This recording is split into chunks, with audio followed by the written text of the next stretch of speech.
nguvu ya kulinda lango la habari kwa njia ya mtu na mtu. Habari inaweza kuja kwa njia ya ndoto, habari inaweza kuja kwa njia ya redio, habari inaweza kuja kwa njia ya simu, habari inaweza kuja kwa njia ya internet, habari inaweza kuja kwa njia ya kuona kwa macho yako. Nikimaanisha, unaweza kaona ajali, ni habari inakuja kwako. Unaweza kaona misiba, kuna ni habari inakuja kwako. Tunapozungumza nguvu ya kulinda lango la habari, hapa kuna habari njema na kuna habari mbaya, na kila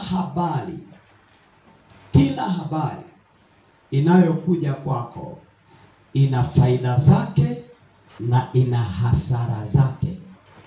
Hapa tunahitaji tuwe na nguvu ya kuweza kulinda lango la habari. Watu wengi wamefanikiwa kwa sababu ya kupokea habari fulani, na kuna watu wengi wameharibika kwa sababu ya kupokea habari fulani. Maana yake unaweza ukapokea habari na zile habari ambazo umezipokea zikaleta mafanikio kwako.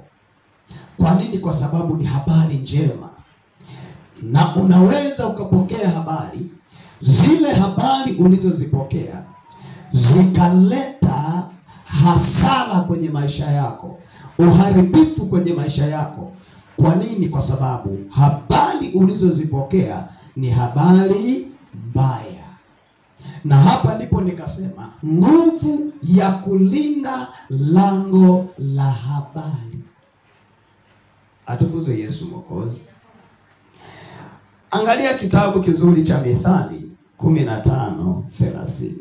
Mng'ao wa macho hufurahisha moyo, habari njema hunenepesha mifupa. Manake habari mbaya zinadhoofisha mifupa, habari njema zinanenepesha mifupa. Habari mbaya zinadhoofisha mifupa. Ili mifupa yako iweze kunenepa, ninazungumza kwa habari ya wewe kuwa na power ya kufanya mambo makubwa. Asilimia kubwa wengi wanafanya mambo makubwa kwa sababu ya habari walizopokea, na wengi wanakatisha uhai wao mapema, na magonjwa yanakuwa makubwa kwa sababu ya habari walizopewa. Anasema habari njema hunenepesha mifupa, na habari mbaya manake inadhoofisha mifupa.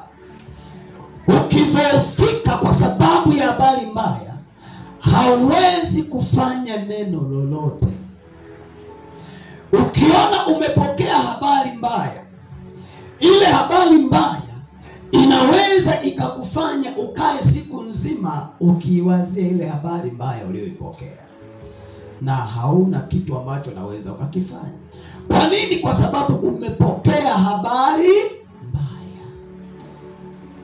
Sasa nasema habari njema hunenepesha mifupa. Nikasema leo hii lazima ujue iko nguvu ya kulinda lango la habari.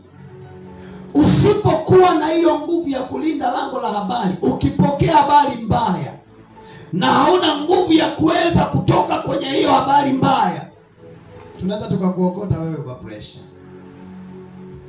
Sio kama unanielewa mwanangu. Habari yako mbaya ikienda mahali, baraka haziwezi kuja kwako kwa sababu ya habari mbaya. Yaani mtu akichukua habari zako mbaya na kwenda kuzizungumza mahali, watu watakuogopa wewe, watashindwa kuja kwako kwa sababu ya hiyo habari mbaya waliyesikia. Kwa hiyo habari mbaya inaweza kuzuia na baraka au mafanikio yasije kwako. Kwa nini? Kwa sababu ya habari mbaya zimetoka kwako, zimeenda mahali.